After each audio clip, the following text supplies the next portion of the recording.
ఒకరోజు పెన్ గర్వంగా పక్కనే ఉన్న పేపర్తో, నన్ను చూడు పేపర్, నేను లేకుంటే నీ మీద ఏదీ రాయలేరు.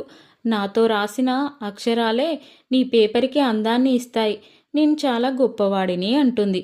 పేపర్ చిరునవ్వు చిందించి, నువ్వు రాస్తావు నిజమే, కానీ నేను లేకపోతే నీకు ఏ వాల్యూ ఉండదు. నీ అక్షరాలు, నీ ఆలోచనలు బయటికి రావడానికి నేనే బేస్ అవుతాను అంటుంది. పెన్ కాసేపు మౌనంగా ఉండి, అయితే మనం ఇద్దరం కలిస్తేనే అర్థం ఉంటుంది కదా అంటుంది. పేపర్ నవ్వి, అవును, కలం ఆలోచన అయితే కాగితం ఆలోచనకు దారి. ఒకదానితో ఒకటి సహకరించుకుంటేనే పదాలకు విలువ వస్తుంది అంటుంది. ఈ కథ ద్వారా నేను చెప్పేదేంటంటే, పెన్ అంటే మన ఆలోచనలు, మాటలు, పేపర్ అంటే మనం చేసే పనులు.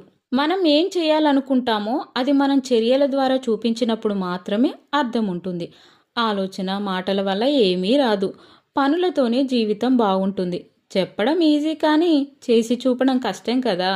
అందుకే మాటలాపి నీ టాలెంట్ పనుల్లో చూపించు. లోకం నిన్ను ప్రశంసిస్తుంది. Please like, share, subscribe.